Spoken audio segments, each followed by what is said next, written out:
మాయ మాటలతో 10 ఏళ్లుగా పాలన సాగిస్తున్న నరేంద్ర మోదీ ప్రభుత్వానికి ఈ ఎన్నికల్లో ప్రజలు తగిన బుద్ధి చెబుతారని రాష్ట్ర మహిళా కాంగ్రెస్ అధ్యక్షురాలు పుష్ప అమర్నాథ్ తెలియజేశారు.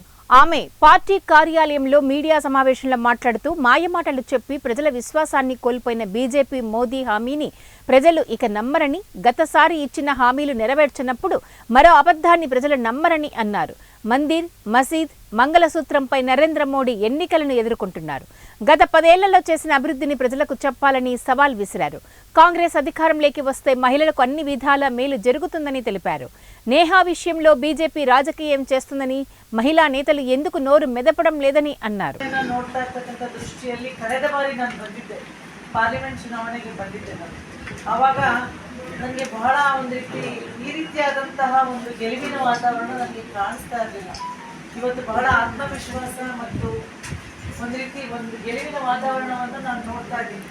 ಇಡೀ ಬಳ್ಳಾರಿ ಮುಗಿಸ್ಕೊಂಡು ಈಗ ತಾನೇ ನಾನು ಬರ್ತಾ ಇದ್ದೀನಿ. ಬಳ್ಳಾರಿಯಲ್ಲೂ ಕೂಡ ನಾನು ನಮ್ಮ ಪತ್ರಿಕಾ ಮಿತ್ರರೊಂದಿಗೆ ಮಾತನಾಡಿದೆ. ಆದರೆ ಇವತ್ತು ಇಲ್ಲಿ ಬಂದಾಗ ನನಗೆ ಅನ್ನಿಸ್ತು ಇವತ್ತು ವಾತಾವರಣ ಚೆನ್ನಾಗಿದೆ.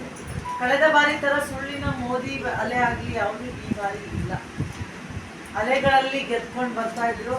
ಅಲೆಗಳಲ್ಲೇ ಅವರ ಮೋದಿಯವರ ಮುಖ ನೋಡಿ ತಾವು ಗೆದ್ಕೊಂಡು ಬಂದು ಆಮೇಲೆ ಈ ಭಾಗದ ಜನರ ಒಂದು ಕಷ್ಟಗಳಿಗೆ ಧ್ವನಿ ಎತ್ತಿದ್ದು ಬಹಳ ಕಡಿಮೆ. ಆ ನಿಟ್ಟಿನಲ್ಲಿ ಈ ಬಾರಿ ನಾವು ನಮ್ಮ ಸಂಸತ್ಗೆ ಕಳಿಸ್ಬೇಕಾದ್ರೆ, ಸಂಸತ್ ಅಂದರೆ ನನಗೆ ಗೊತ್ತಿರೋ ಹಾಗೆ ನಾನು ಒಂಚೂರು ವಿದ್ಯಾವಂತಿದ್ದೀನಿ. ಅಲ್ಲಿ ಹೋದವರು, ಜನರನ್ನು ರೆಪ್ರೆಸೆಂಟ್ ಮಾಡಿ ಹೋದವರು, ಇಲ್ಲಿಂದ ಗೆದ್ದು ಹೋದವರು ಯಾರೇ ಆಗಲಿ ನಮ್ಮ ರಾಜ್ಯದಿಂದ ಪ್ರತಿನಿಧಿ ಮಾಡ್ತಕ್ಕಂಥವ್ರು ಬಳ್ಳಾರಿ ಜಿಲ್ಲೆ ಮತ್ತು ಈ ಒಂದು ವಿಜಯನಗರ ಜಿಲ್ಲೆಯ ಪ್ರತಿನಿಧಿಯಾಗಿ ಹೋಗ್ತಕ್ಕಂಥವರು ಅವರು ಇಲ್ಲಿಯ ಜನರ ಸಂಕಷ್ಟಗಳಿಗೆ ಧ್ವನಿ ಆಗಬೇಕು. ಅದು ಮಾತಿನ ಮನೆ.